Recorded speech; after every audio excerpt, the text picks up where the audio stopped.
Dans un premier temps, nous allons essayer de nous fixer déjà certains éléments qui sont très importants. Le premier, c'est que l'objectif principal pour le baccalauréat marocain est le suivant.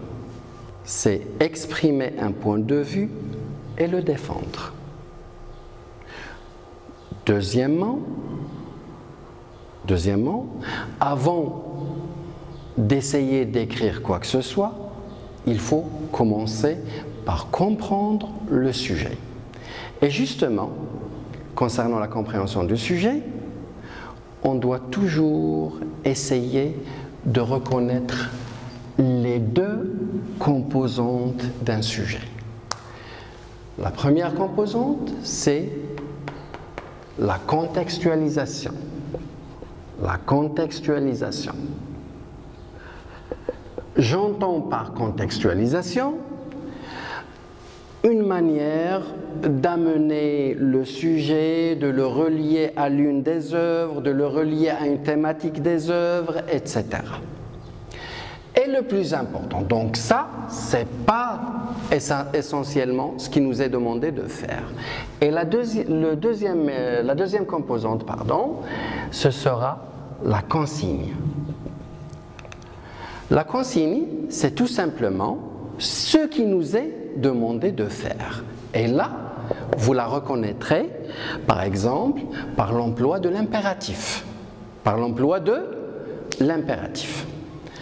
Alors, pour une application, j'ai pris au hasard, comme ça, le sujet qui a été proposé ici à l'Académie de Marrakech en 2014. Comme vous l'avez sous les yeux, le sujet s'exprimant lors d'un reportage télévisé, une mère dont l'enfant a été sauvagement assassiné dit ceci.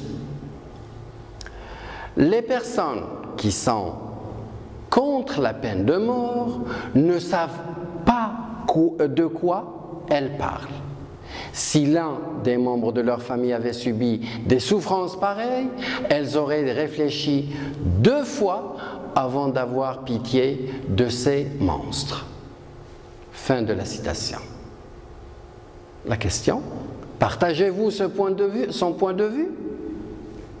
Donc, il nous est demandé de réagir au point de vue de cette mère. C'est-à-dire, est-ce qu'on est d'accord avec elle? Rédiger un texte, voilà l'impératif. Rédiger un texte d'une 20aine de lignes dans lequel vous exprimerez votre point de vue en l'appuyant au moyen d'un argument et d'exemples précis. Donc là, la consigne, elle est très claire. Rédiger un texte d'une 20aine de lignes dans lequel vous exprimerez votre point de vue en l'appuyant au moyen d'arguments et d'exemples précis. Vu la contrainte de temps, je vais me limiter à l'introduction et au développement. Quelles sont les étapes par lesquelles on doit passer? Donc, première étape, on a dit, réussir un exercice de production écrite commence par une bonne compréhension du sujet. Là, nous savons qu'un sujet comprend 2 parties. La première partie qui est la contextualisation et la deuxième partie qui est la consigne. La deuxième étape, c'est définir. Donc sur mon brouillon, qu'est-ce que je vais faire? Je vais définir mes arguments. Mais là, il faut quand même préciser quelque chose de très important. C'est vrai, dans le dernier jour d'un condamné, la thématique principale, c'est la peine capitale. Généralement, on nous demande de réagir à cette thématique. Mais il faut faire très attention à un élément essentiel. Dans quel contexte? Est-ce qu'on nous a demandé de réagir de manière générale à la peine capitale ou dans un contexte précis? Dans notre cas, c'est dans un contexte précis. C'est une mère qui a perdu son fils qui est un petit peu pour la peine capitale. Et nous, on doit dire si on est avec cette mère ou contre cette mère, et non pas avec la peine capitale ou contre la peine capitale. Parce que sinon, on risque d'être hors sujet. Très bien.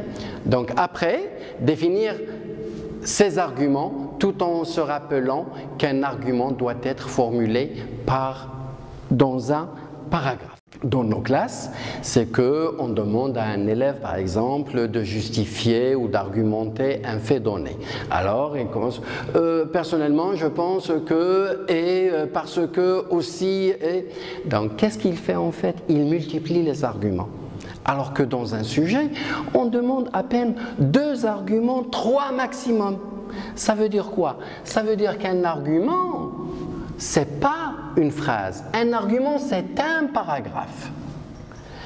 Et dans ce paragraphe, on doit donner l'argument. Par exemple, la peine capitale ne résout pas le problème de criminalité. Et après procéder à l'explication de cette idée, c'est-à-dire comment la peine capitale ne résout pas le problème de criminalité, que les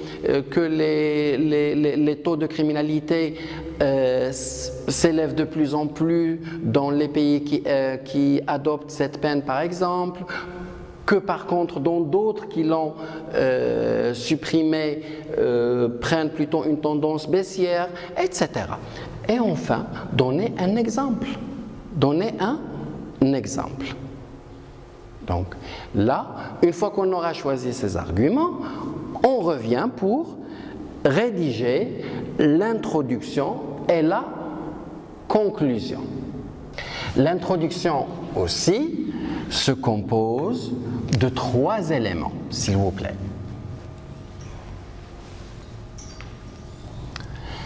Le premier élément, c'est l'idée générale. C'est une manière d'amener le sujet. Deuxième élément, c'est exposer le problème. Et troisième élément, c'est annoncer le plan. Alors l'idée générale, là, je m'inspire toujours du sujet. Là, on parle de la peine capitale. Ce que l'on sait, c'est que l'idée générale, je peux l'amener de 3 façons. Soit donner une définition, ça c'est un petit peu délicat, je ne le conseille pas beaucoup aux élèves parce que le jour de l'examen, on ne risque pas d'être toujours inspiré pour avoir une bonne définition, mais on peut procéder par un constat ou par une idée évidente. On va procéder par un constat. On constate que de plus en plus nombreuses sont les voix qui appellent à l'abolition de la peine capitale. Or, et j'amène le cas de la fameuse mère du sujet. Or, une mère interviewée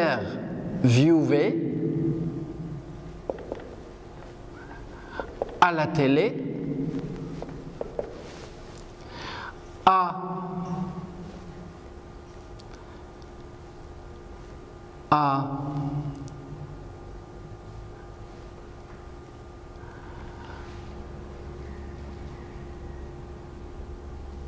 insisté sur cette peine.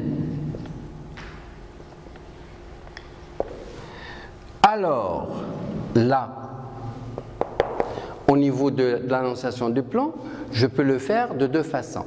Soit en posant une question, soit en le développant de manière déclarative, en disant par exemple, en posant une question, alors doit-on partager son point de vue? Sinon, Pour réagir à la position de cette femme, je m'appuierai sur 2 arguments et je mettrai 2 points et j'entre dans mon développement. Donc moi je vais procéder par une question, c'est beaucoup plus simple. Alors, doit-on partager son point de vue? Voilà. Mais attention, une seule question, et une question qui résume le sujet. Parce qu'une question mal posée, c'est une question qui m'induit hors sujet. C'est bon? Donc je relis. On constate que de plus en plus de nombreuses sont les voix qui appellent à l'abolition de la peine capitale. Or, une mère interviewée à la télé a insisté sur cette peine. Alors, doit-on partager ce point de vue? Regardez, je n'ai pas écrit une demi-page. Hein? C'est très court, c'est très concis, c'est très simple et surtout très précis. C'est bon? Alors, après, je vous ai donné tout à l'heure un exemple d'argument. Je peux utiliser 2 arguments et dans ce cas, je dirais d'une part, premier argument, je mets un point, je reviens à la ligne. D'autre part, deuxième argument, je mets un point, je reviens à la ligne et je procède par ma conclusion. Au niveau de la conclusion, vrai, il y a au moins 2 types de conclusions. Une conclusion ouverte où je vais ouvrir sur un autre sujet, etc. Pour moi, c'est un peu risqué le jour de l'examen. D'accord? Et il y a une conclusion beaucoup plus simple dans laquelle je vais revenir pour insister sur l'élément le plus important, c'est-à-dire ma position. Mais avant tout cela, il me faut une expression qui introduit la conclusion. Je vais dire par exemple, force est donc de constater que, pour conclure, on peut dire que, ou alors en conclusion, on peut dire que, finalement, on peut dire que, etc. Donc une de ces expressions, et on arrive que malgré la peine de cette mère qui a perdu son fils, on doit reconnaître que la peine capitale, par exemple, n'est pas la bonne solution pour résoudre la problématique de la criminalité. Donc, force est donc de constater que malgré la peine de cette mère blessée, on doit reconnaître que la peine capitale n'est pas la bonne réponse à la problématique de la criminalité.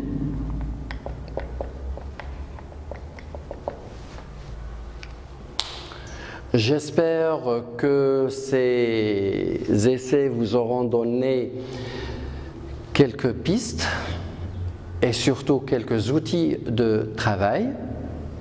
En attendant une prochaine rencontre, je vous souhaite une bonne continuation et à très bientôt.